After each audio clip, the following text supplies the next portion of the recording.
F. 스콧 피츠제럴드의 불멸의 고전, 위대한 개츠비에 대한 이야기를 시작해 보겠습니다. 흔히 이 소설을 한 남자의 지독한 사랑 이야기라고만 생각하기 쉬운데요. 사실 이건 그보다 훨씬 더 깊은 이야기입니다. 모든 걸 걸고 위대한 꿈을 쫓았던 한 남자의 불꽃 같은 열망, 그리고 그 꿈이 산산조각 나는 차가운 현실. 바로 그 안에서 우리는 신분 상승을 향한 처절한 몸부림과 그 끝에서 마주하는 씁쓸한 환멸을 보게 될 겁니다. 이 이야기의 시작에 아주 중요한 문장이 하나 나옵니다. 바로 화자인 닉이 아버지에게 들었던 조언이죠. 누군가를 비판하고 싶을 땐 세상 모든 사람이 너처럼 유리한 조건을 누리지 못했다는 걸 기억하렴. 이 한마디가요, 앞으로 우리가 이 소설의 모든 인물과 사건을 바라보는 하나의 렌즈가 되는 셈입니다. 덕분에 우린 섣불리 누군가를 판단하기보다 그 복잡한 속사정을 한 걸음 더 깊이 들여다볼 준비를 하게 되죠. 자, 그럼 이야기의 무대로 한번 떠나볼까요? 때는 1920년대, 재즈와 욕망이 그야말로 들끓었던 광란의 20년대, 미국 롱아일랜드입니다.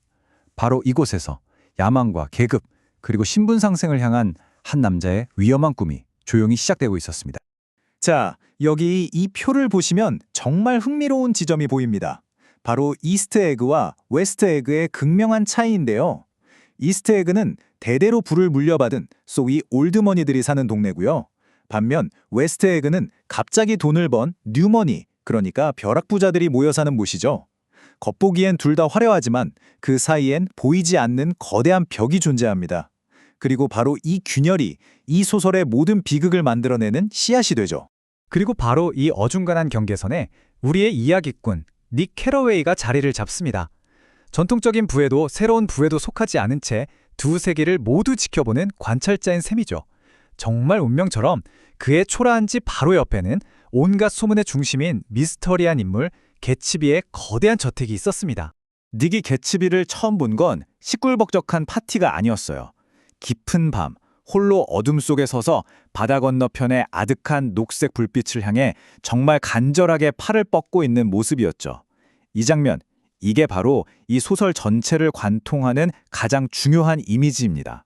결코 손에 잡히지 않는 무언가를 향한 개츠비의 강렬한 열망을 상징하는 것. 자, 그렇다면 이 미스터리한 인물 개츠비는 세상에 자기 자신을 어떻게 드러냈을까요? 그는 그 누구도 상상할 수 없었던 방식으로 거대한 환상의 성을 쌓아 올렸습니다. 개츠비의 파티는요, 그냥 파티가 아니었어요. 하나의 사회 현상이었죠. 초대받지 않은 수백 명의 사람들이 매주 주말마다 마치 당연하다는 듯이 그의 집으로 몰려들었습니다. 그의 집은 더 이상 개인의 공간이 아니라 욕망으로 들끓는 모두의 무대가 되어버린 겁니다. 그런데 진짜 이상한 건 뭐냐면요. 파티 주인인 개츠비에 대해 제대로 아는 사람이 단 한 명도 없다는 거예요. 그저 그가 밀주업자라더라, 사람을 죽였더라, 심지어 독일 황제의 사촌이라더라 하는 허무맹랑한 소문만 무성했죠. 아이러니하게도 이 소문들이 그의 정체를 완벽하게 가려주는 연막 역할을 해준 겁니다. 닉이 마침내 소문의 주인공을 만나는 순간인데요.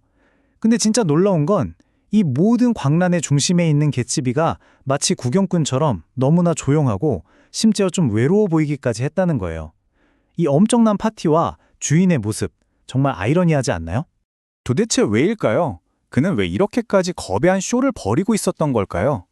이제부터 그 화려한 껍질을 벗겨내고 이 모든 것을 움직인 단 하나의 진짜 이유를 한번 파헤쳐 보겠습니다.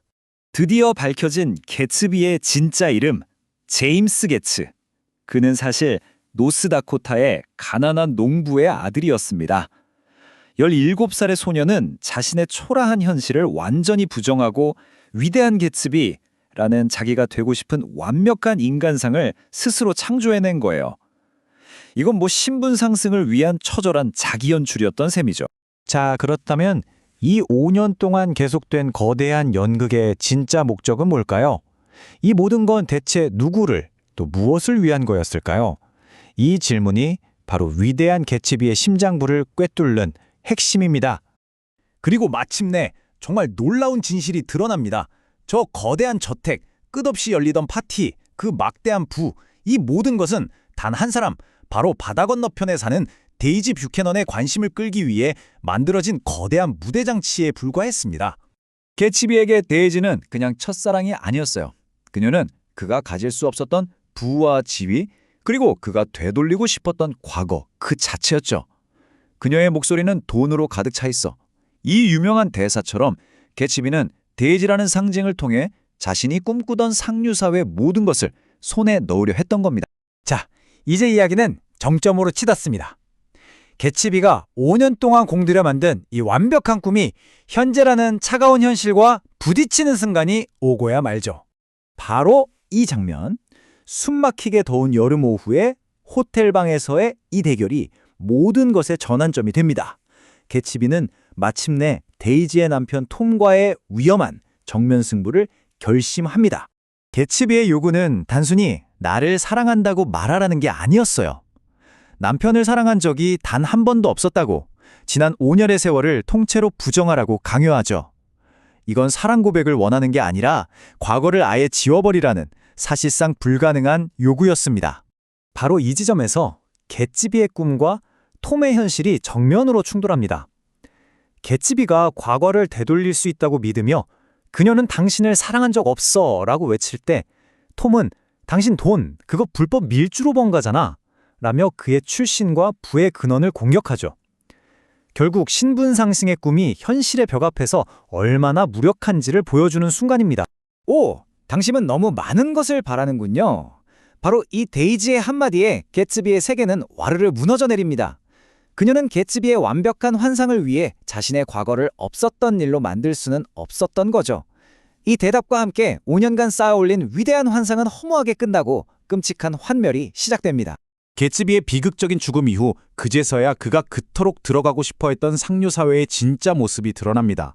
정말이지 끔찍할 정도로 차갑고 공허한 모습이었죠. 그의 파티를 가득 메웠던 그 수많은 사람들 다 어디로 갔을까요?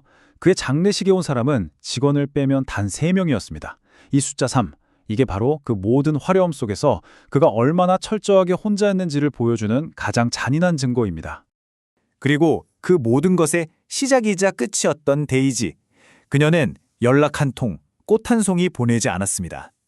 이것이야말로 개츠비가 쫓았던 신분 상승의 꿈이 얼마나 더덥고 허망했는지를 보여주는 가장 비정한 결말이라 할 수 있겠죠. 그렇다면 이 모든 게 그냥 한 남자의 비극적인 실패로 끝나는 걸까요? 이 위대했지만 처절했던 꿈의 실패가 과연 우리에게 남긴 것은 무엇일까요? 소설의 마지막 문장으로 이 이야기를 정리해볼까 합니다. 정말 유명한 문장이죠. 그리하여 우리는 조류를 거스르는 배처럼 끊임없이 과거로 떠밀려 가면서도 앞으로 나아가는 것이다. 이 문장을 곱씹어보면 이건 더 이상 개츠비한 사람의 이야기가 아닙니다. 바로 우리 모두의 이야기죠. 손에 잡힐 듯 잡히지 않는 미래를 향해 나아가면서도 동시에 과거에 발목 잡혀있는 우리들. 어쩌면 개츠비의 실패는 그렇게 계속해서 조류를 거슬러 나아가는 우리 모두의 자화상일지도 모르겠습니다.